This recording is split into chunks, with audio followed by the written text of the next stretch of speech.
Hello gardeners!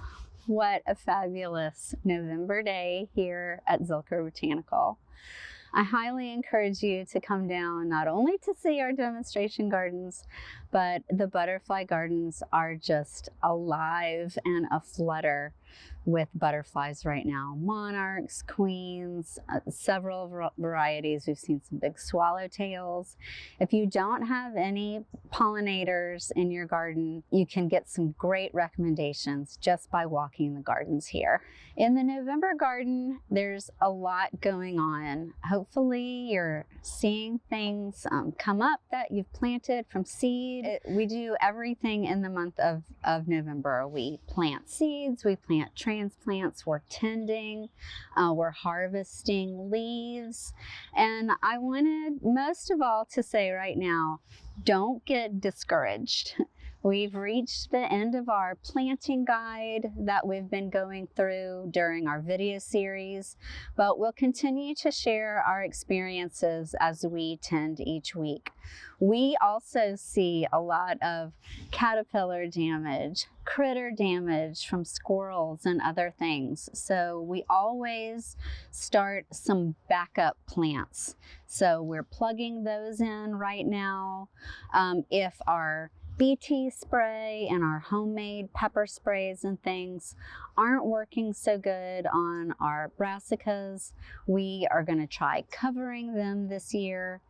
This is really that trial and error that we hear about as gardeners until we find what works best in our weird Austin gardens. Some common questions that we're seeing on our Facebook page about fall vegetables are, can I plant broccoli right now? Can I plant the Brassica family right now? Is it going to freeze?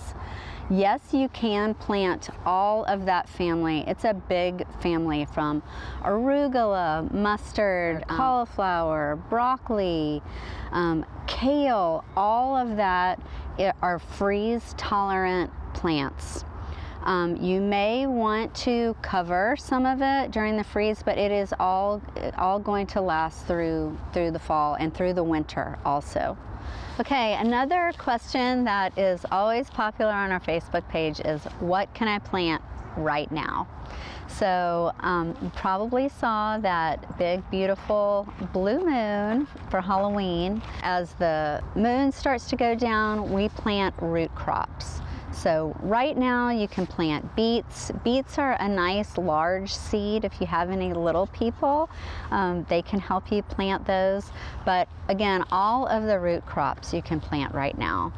Other things that you can plant right now, you can plant the Allium family, garlic, shallots, chives of all kinds. The larger slicing onions, you're not going to see starts for those until December. So you'll plant those in December and then you'll harvest those in the spring. Another thing that's great to plant in the vegetable garden right now is strawberries. Strawberries you're going to plant right now just to get them established and growing so that you can have a bigger harvest in the spring than if you wait to plant them in the spring. And a companion of strawberries is spinach. If you look on the Travis County average planting dates, you'll see that spinach is much later in the fall than a lot of other greens. It does like the cooler weather. So plant both of those in your garden right now. One of my favorite that is easy to start from seed is calendula. Calendula has been used in skin products since Egyptian times. It's easy to grow from seed. It will bloom through the winter up to our very hot days. There are also a lot of herbs that you can establish right now that are freeze tolerant, that are host plants for butterflies in the spring. So if you don't have things like milkweed in your garden right now to observe, you can watch the butterflies on things like dill, parsley, and fennel in the spring.